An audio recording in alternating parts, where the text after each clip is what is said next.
É maravilhoso crer nessa bendita mensagem que o nosso querido irmão acabou de louvar ao Senhor.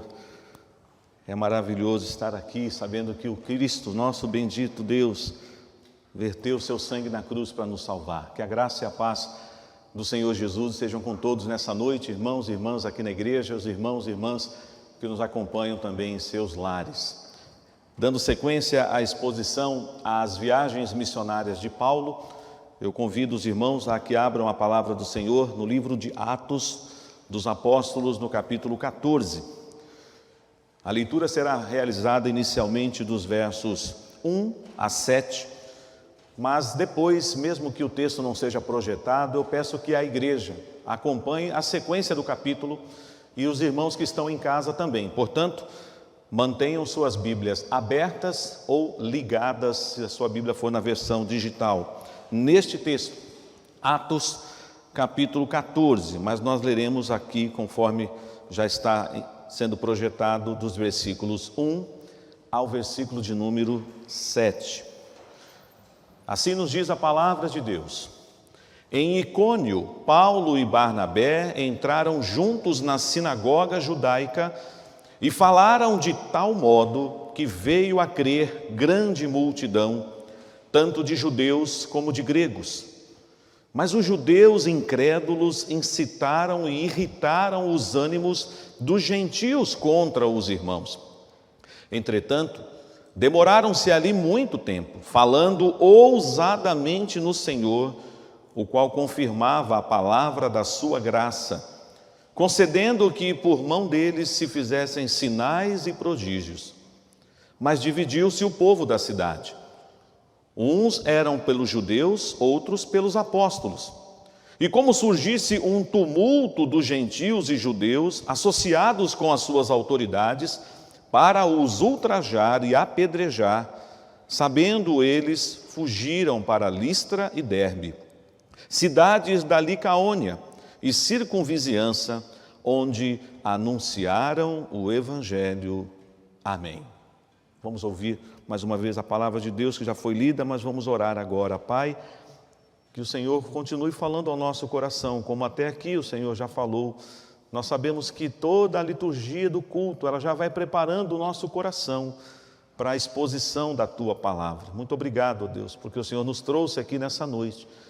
Abençoa o Teu povo reunido aqui, os nossos irmãos e irmãs em seus lares, bem como todo o Teu povo espalhado pela face da terra, agora e para todo sempre, ó Deus, em nome de Jesus. Amém. Inicialmente eu quero me dirigir às nossas crianças, não só as que estão aqui, mas as que estão em casa acompanhadas dos seus pais. Vocês colocarão uma folha, como sempre pedimos, na horizontal, e no centro da folha vocês desenharão Paulo e Barnabé pregando a palavra de Deus. Então vocês, se possível, fazendo aí um desenho onde Paulo e Barnabé ali, talvez trazendo para a nossa realidade hoje, com uma Bíblia na mão, pregando a palavra de Deus. Você fará esse desenho então no centro da sua folha. Do lado esquerdo da sua folha você vai desenhar um grupo, uma multidão, algumas pessoas, mas assim com um semblante de raiva, pessoas que estão iradas, irritadas, representando aqueles que foram contrários à pregação do Evangelho. Mas do lado direito você vai desenhar uma outra multidão, com um sorriso no rosto, aqueles que receberam com alegria a mensagem da salvação. Fazendo esse desenho, crianças, vocês entenderão que quando o Evangelho de Jesus é pregado, inevitavelmente acontecerá essas duas reações. Alguns rejeitarão, alguns odiarão a pregação do Evangelho, e outros que já foram preparados pelo Senhor receberão a palavra da salvação com alegria no coração. Então, crianças, este é o desenho que vocês devem fazer, mas enquanto vocês estão desenhando, escutem a palavra de Deus, porque Deus quer falar também com as nossas crianças, bem como com os nossos irmãos adultos aqui. As viagens missionárias de Paulo. Estamos neste capítulo encerrando a exposição da primeira viagem missionária de Paulo. Nós trabalharemos hoje aqui sobre a visita de Paulo a essas três cidades. Ele passa em Icônio, que é o texto que nós lemos do versos 1 a 7, mas ele também seguirá para Listra e Derbe, e depois Paulo e Barnabé retornarão para a base, retornarão para Antioquia, onde eles foram encaminhados, onde eles foram enviados para a obra que o Senhor havia chamado. Há muitas lições aqui para compartilhar nessa noite.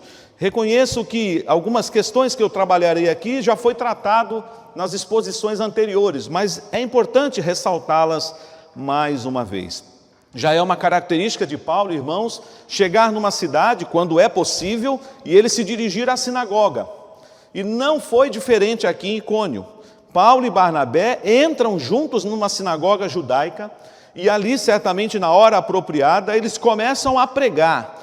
Mas o texto nos diz aqui no versículo 1, e isso é digno de nota, que eles falaram de tal modo que veio a crer grande multidão, tanto de judeus como de gregos. Eu acho muito interessante essa expressão. O que é que eles falaram de tal modo? Que mensagem é esta que Paulo e Barnabé pregaram naquele dia, que trouxe esse resultado maravilhoso de alguns judeus e gregos se renderem à mensagem salvadora? Essa mensagem que eles falaram de tal modo, meus irmãos, é o genuíno evangelho do Senhor Jesus.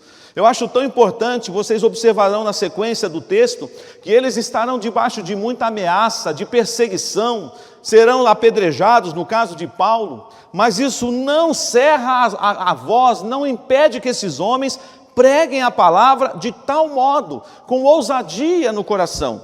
Por isso, temos muito a aprender com esses servos de Deus no passado. Então, amados irmãos, a pregação do Evangelho.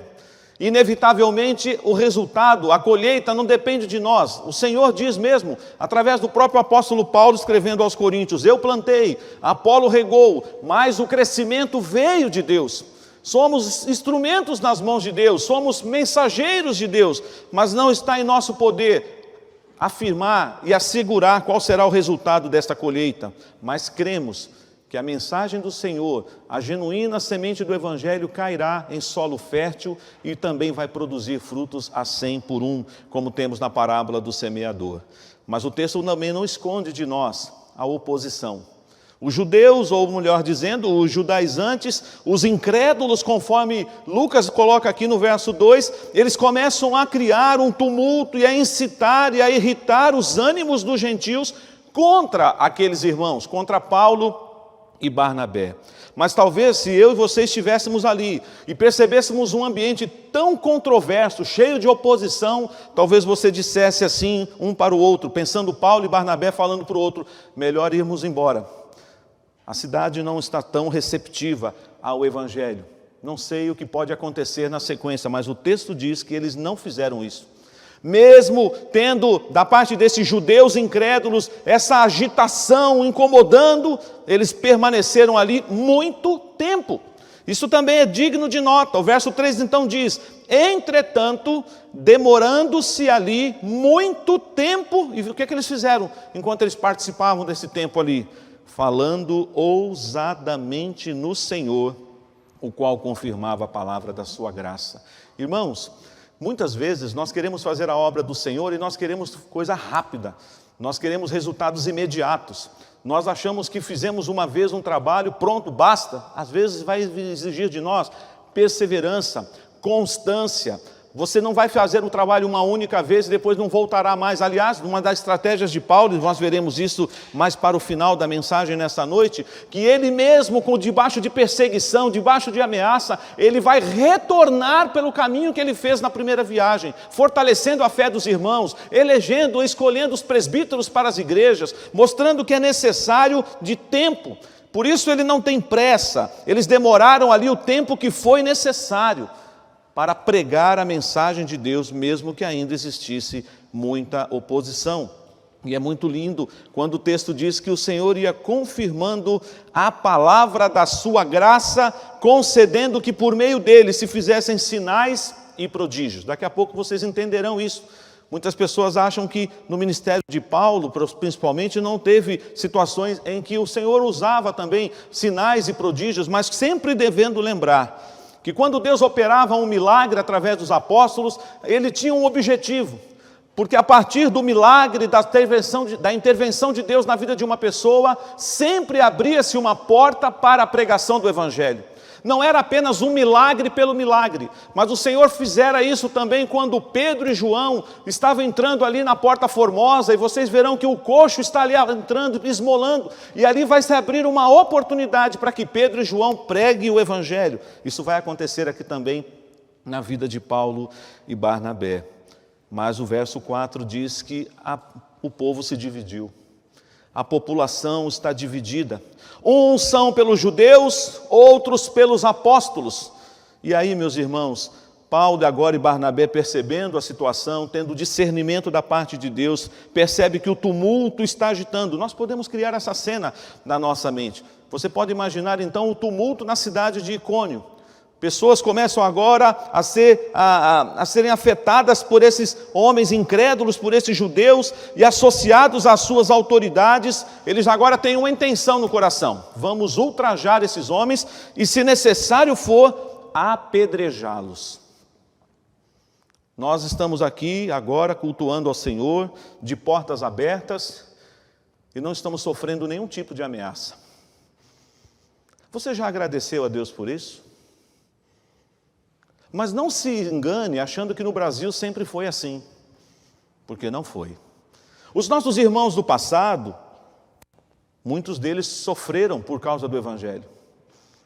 Não muitos anos atrás, aqui no interior de São Paulo, visitando uma cidade próxima a Bragança Paulista, conversava com um irmão em Cristo, dono de uma confecção de roupa, e que tinha um estabelecimento onde ele alugava para acampamentos de igreja.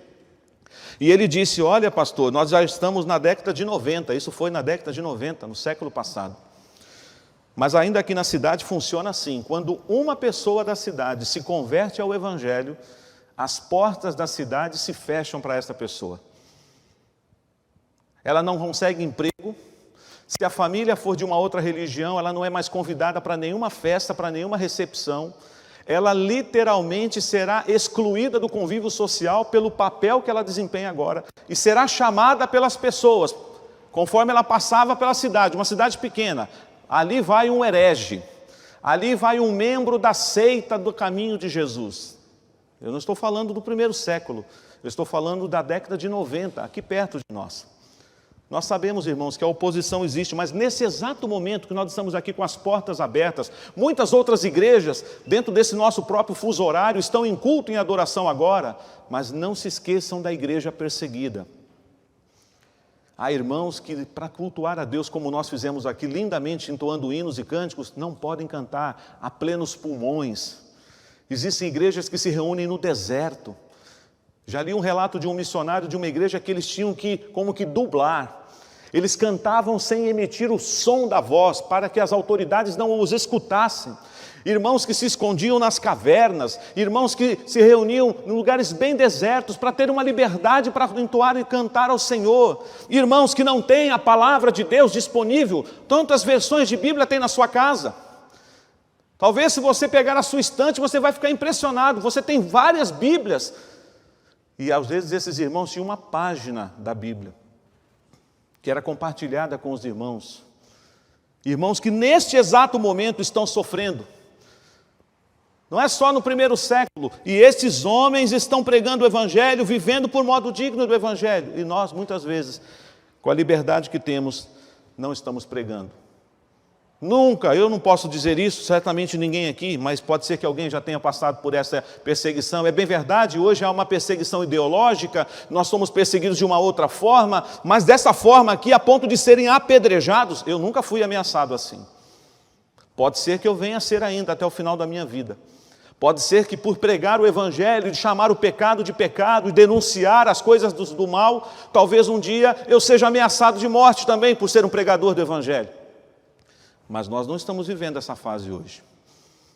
E nos acomodamos muitas vezes. Mesmo eles não podendo permanecer em Icônio, percebendo o tumulto que está surgindo, eles então preferem fugir. E eles vão para Listra e Derbe. E uma coisa que me chama a atenção, que é o versículo 7. Irmãos, percebam isso. Eles têm um foco, eles têm um objetivo.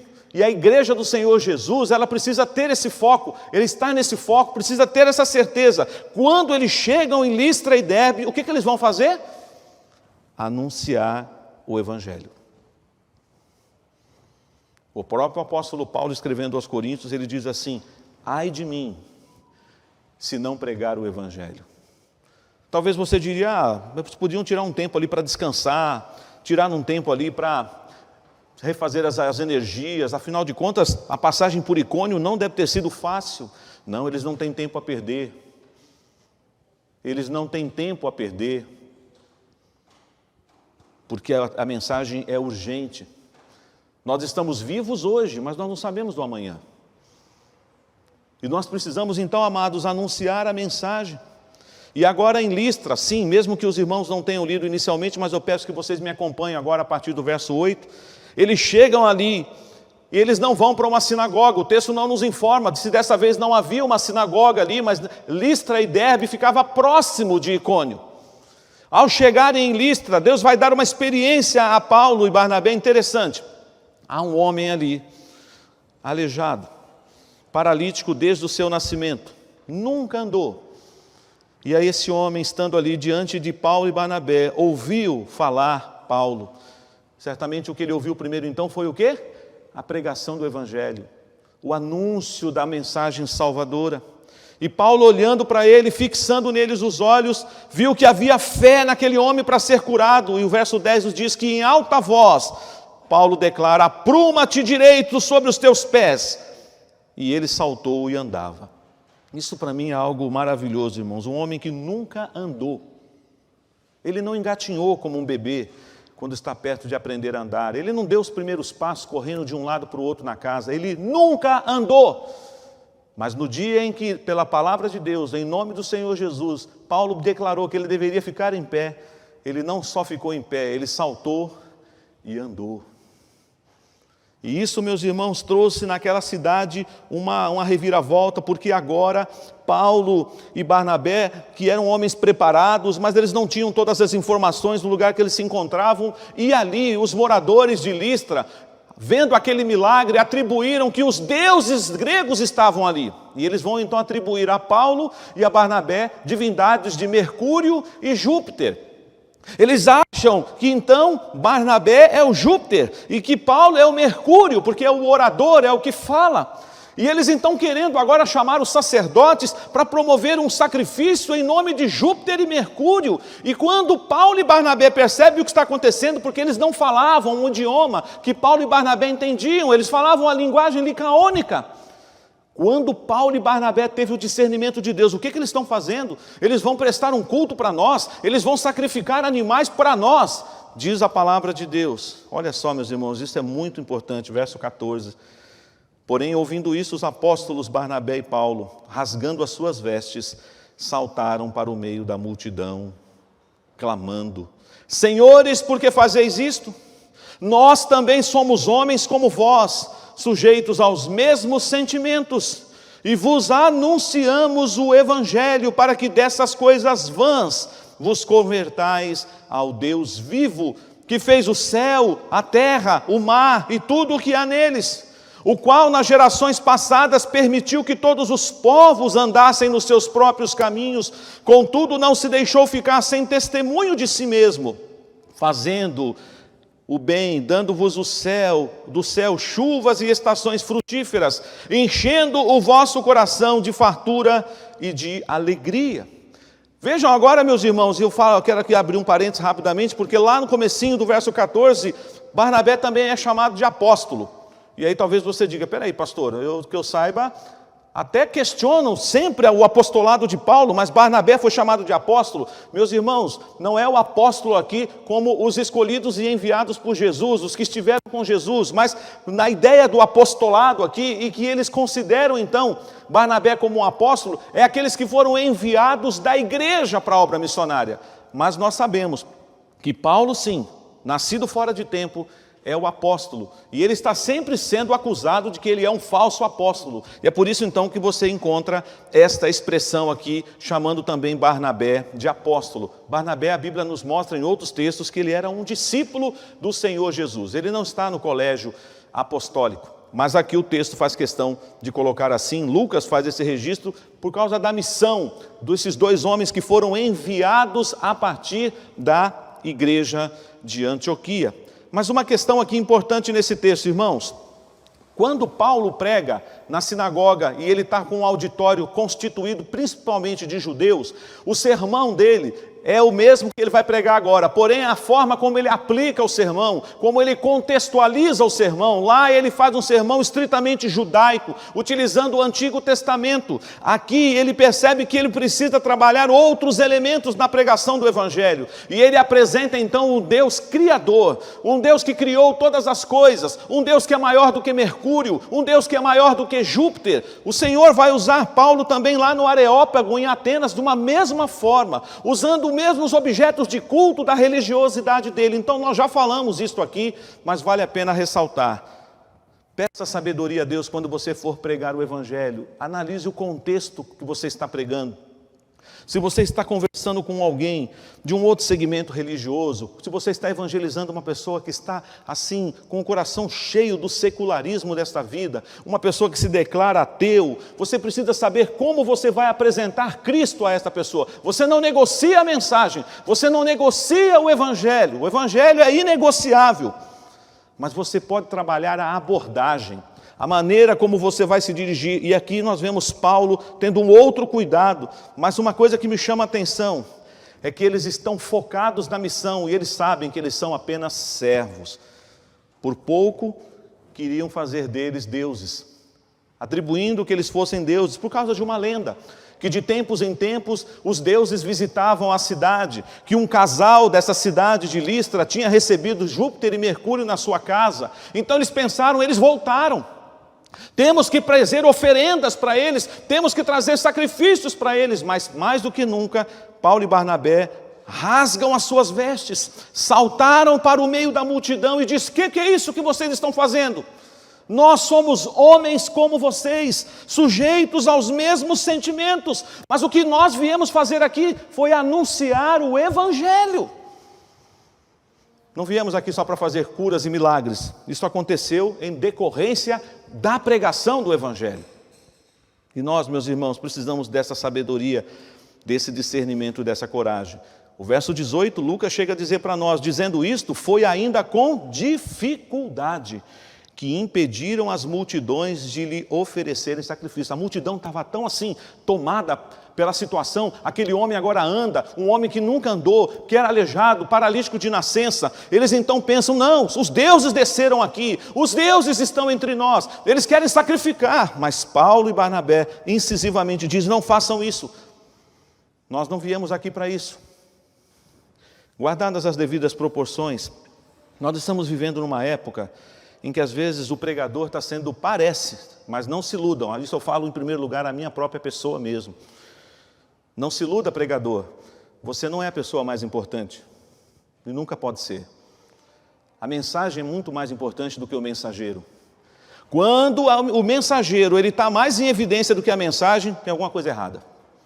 Quando os holofotes estão mais voltados para o mensageiro, para o pregador, do que para o conteúdo e a mensagem que ele prega, alguma coisa está errada. Nós só somos servos, nós não somos deuses, nós não somos semideuses. E agora, meus irmãos, vocês perceberam, né? Eles não param, a ousadia humana é tamanha, porque tem alguns que se gostam de ser chamados de apóstolos, mas agora existem também o sumo sacerdote. Não sei quantos estão sabendo disso, mas aí deram uma promovida nos apóstolos aí de algumas igrejas, e eles serão agora sumo sacerdote. Eu não sei de onde que vai, daqui a pouco é patriarca, querubim e assim por diante. Quando a Bíblia diz que nós somos apenas servo. E segundo Jesus, quando nós fazemos o que Ele manda, nós somos servos o quê? Inúteis. Então, se você está se jactanciando aí, não, porque eu faço, eu aconteço, você não faz nada. É o Senhor que opera. Eu não sou nada sem a graça de Deus na minha vida. E estes homens têm plena consciência disso.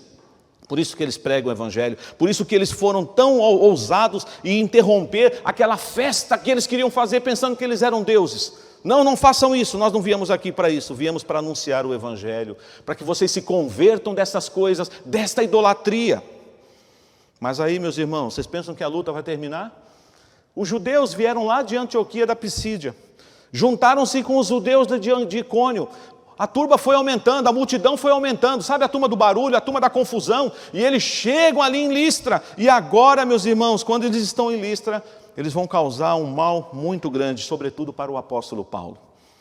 O verso 19 diz: sobrevieram, porém, judeus de Antioquia e Icônio, e instigando as multidões e apedrejando a Paulo, arrastaram-no para fora da cidade, dando-o por morto. Toda vez que eu vejo o apóstolo Paulo passando por essas situações, eu me reporto ao que Deus falou para Ananias. Quando Ananias recebeu a mensagem de Jesus dizendo: vai lá orar por Saulo de Tarso. Mas Senhor, esse não é o perigoso, não é o terrível, não é o implacável, é ele mesmo. Ele estava vindo para Damasco com autorização dos líderes religiosos para prender. Ele era aquele que estava lá no apedrejamento de Estevão, as vestes de Estevão estavam aos seus pés, e agora eu vou orar por este homem, sim, porque eu vou provar para ele, eu vou mostrar para ele o quanto importa a ele sofrer pelo meu nome. O apóstolo Paulo, se você quiser ler em casa, fica aqui uma lição para casa de vocês. 2 Coríntios capítulo 11. O apóstolo Paulo é constrangido ali a defender o seu apostolado e ele faz então uma relação de tudo que ele já sofreu, de açoites, de perseguição, de perigos, e ele faz lá uma menção assim: uma vez apedrejado. É esse episódio aqui. É quando ele foi apedrejado, e o texto diz, irmãos, que quando Paulo é arrastado, construa essa cena na sua mente, Deus te deu capacidade para isso, o Espírito Santo nos ilumina nesse sentido. Imaginemos agora a turba, o tumulto, lançando pedras contra Paulo. Talvez o texto diz aqui que Paulo foi o alvo maior, porque talvez Paulo era o que falava mais. Talvez não eram pedras pequenas, e ele cai no chão, e a Bíblia diz aqui que ele foi dado como morto. Arrastam Paulo e o jogam para fora, por causa do Evangelho. Eu não quero subestimar a sua dor, ou que tipo de perseguição você já sofreu. Existem pessoas que sofrem perseguição em casa, entre os seus, por causa de Cristo. Talvez alguém aqui já tenha passado por alguma situação parecida, mas talvez não como esta. E o texto diz que quando os irmãos foram rodeá-lo, pensando que ele estava morto mesmo, então tenta imaginar a cena, o estado que Paulo ficou depois desse apedrejamento. Não é só um arranhãozinho assim na testa, sabe? Aí deram uma pedrada nele, foram pedradas e mais pedradas, ele devia estar muito ferido. Mas o texto diz que para a glória do nosso Deus, ele se levantou. Se você estivesse no lugar de Paulo aqui, você se levantaria e ia para onde? Eu ia para mais longe possível daquele lugar. Pois é, mas Paulo tem outra proposta. Diz o texto aqui, que quando ele se levantou, ele entrou, sabe aonde, irmãos? Na cidade. Mas rapaz, você é louco. Você acabou de tomar foi apedrejado, e você vai entrar na cidade. Porque eu não terminei o trabalho ainda. Eu não terminei o trabalho aqui. Tem vidas ainda aqui para ouvir a mensagem. E ele então, meus irmãos, vai de novo e agora entra na cidade. Mas no dia seguinte, o texto diz que ele vai para uma outra cidadezinha do lado de Listra, Derbe. Não temos muitas informações, mas isso é maravilhoso. Verso 21. E tendo anunciado o evangelho naquela cidade e feito muitos discípulos, voltaram para Listra e Icônio e Antioquia. Vou parar um pouquinho aqui. Ele então, depois de ser apedrejado, ele entra mais uma vez na cidade, passa uma noite naquela cidade, no dia seguinte ele vai para Derbe, e quando ele chega em Derbe, o que é que eles vão fazer? Pregar o Evangelho. Eles não estão fazendo turismo, eles não estão viajando como mercadores, eles estão pregando a palavra de Deus, indo por todas as partes, fazendo discípulos de todas as nações. Por isso, irmãos, nós precisamos aprender muito ao relembrar e ao reestudar as viagens missionárias de Paulo. E agora eles anunciam o Evangelho naquela cidade e ali também muitos discípulos são alcançados para Jesus. Mas agora é hora de voltar para Antioquia. Antioquia da Síria, né? Porque tem Antioquia da Psídia aqui.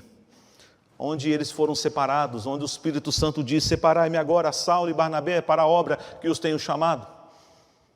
E aqui nós vemos eles retornando. Mas o que eles fizeram quando eles voltaram, irmãos? Eles passaram novamente por onde? Listra, onde eles foi apedrejado.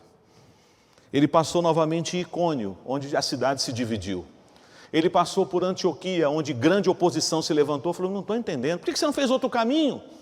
Por que você vai voltar nesses mesmos lugares que você sofreu tanta oposição? Porque eu preciso fortalecer a alma dos meus irmãos. Isso é um coração pastoral. Alguém que está preocupado com a saúde espiritual do rebanho. E ele diz então no verso 22, fortalecendo a alma dos discípulos, exortando-os a permanecerem firmes na fé e mostrando que através de muitas tribulações nos importa entrar no reino de Deus. Uma mensagem de encorajamento, uma palavra de ânimo para aqueles irmãos, para que eles não desanimassem diante das oposições, diante das perseguições. Nós já conhecemos, lá nas bem-aventuranças nós temos, bem-aventurados sois quando por minha causa vos injuriarem. Nós vemos o próprio apóstolo Paulo declarando que todos aqueles que querem viver piedosamente serão perseguidos. Mas Paulo e Barnabé estão retornando, fortalecendo a fé dos irmãos, exortando os irmãos, mostrando que muitas tribulações eles haveriam de passar, mas que é assim que eles haveriam de adentrar no reino de Deus. Mas não para aí. Essas cidades agora terão suas igrejas constituídas, mas cuidado para você não achar que era ainda no formato que temos hoje. As igrejas se reuniam naquela época, talvez em casas. Não havia um endereço, um templo, como nós temos aqui na Rua Roma 465. Mas havia uma igreja constituída, porque igreja, antes de ser um endereço, um prédio, um edifício, igreja no Novo Testamento é o povo de Deus reunido.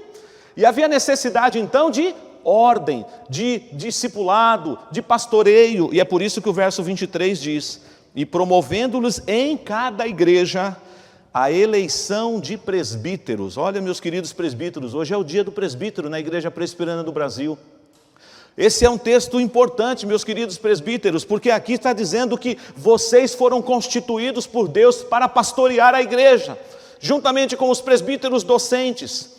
Muitas vezes há aquele equívoco que alguns acham que o presbítero regente só cuida da administração, só celebra a ceia e participa da reunião do conselho. Não é verdade. Ele pastoreia o rebanho, ele se preocupa com a saúde espiritual do rebanho. E é por isso então que Paulo, voltando para Antioquia da Síria, ele promove a eleição dos oficiais, dos presbíteros.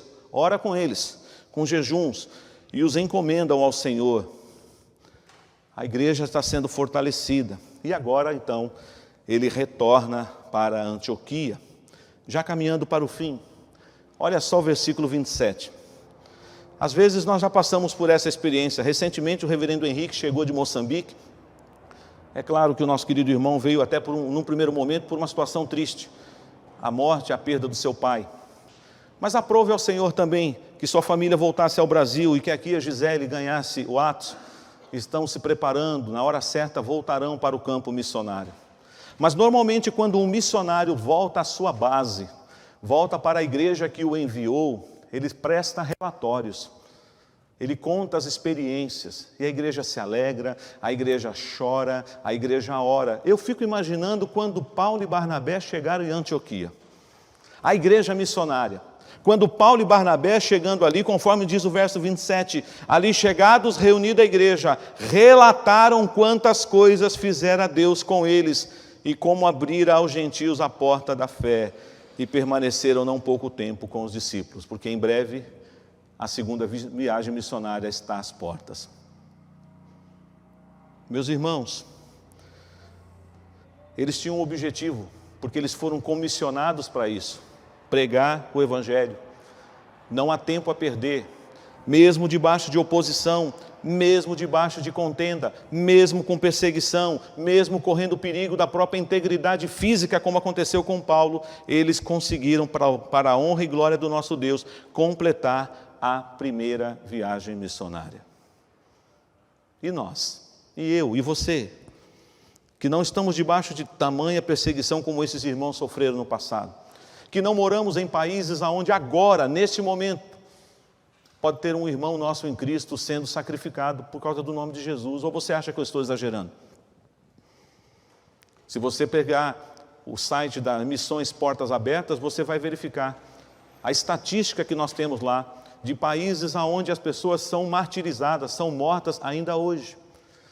Mas nós não precisamos, e eu sempre gosto de lembrar desse episódio, Não sei se esse episódio se deu lá no Seminário Presbiteriano do Norte, poderia ter sido aqui em São Paulo, no JMC, ou em qualquer outro seminário, mas creio eu que foi lá, porque foi o nosso irmão Francisco Leonardo, sogro do reverendo Augusto Nicodemos. Ele foi professor lá.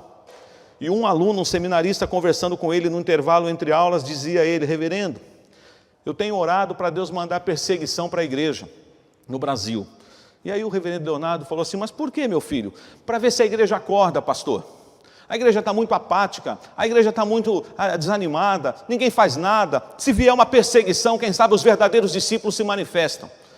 E o reverendo Leonardo, um homem mais experiente, disse para ele: então, meu filho, não é assim não. Enquanto a igreja não viver o evangelho de forma digna, não virá perseguição. A perseguição virá sim, quando nós vivermos de verdade o que significa ser sal e luz, ser luzeiros no meio dessa geração pervertida e corrupta. Aí a igreja vai ser perseguida. Enquanto isso não acontecer, o máximo que a gente pode fazer por aí é uma cosquinha nas pessoas. Será que um dia nós vamos ouvir como Paulo e Silas escutaram em Tessalônica? Chegaram até aqui aqueles que têm transtornado o mundo. Você tem transtornado aonde você tem passado? Ou você é mais um na multidão? Nós precisamos fazer a diferença, irmãos. Por isso que essa exposição é um alerta de Deus para nós. Você já leu Atos, vai ler quantas outras vezes, verá e ouvirá outras pregações, mas nesse tempo que estamos atravessando, Deus quer falar mais ao nosso coração, como tem feito nessa noite mais uma vez. Que Deus abençoe a igreja. Que as crianças que fizeram o desenho entendam que quando pregamos o Evangelho, teremos pessoas que rejeitarão o Evangelho, mas veremos os escolhidos de Deus com alegria recebendo a mensagem graciosa. Eu e você devemos brilhar como luzeiros, e este é o hino que nós entoaremos agora. Brilha, meu irmão, brilha no meio do teu viver. Há alguém por aí precisando ouvir a boa nova de salvação, e Deus pode usar a minha e a sua vida. Que Deus nos abençoe.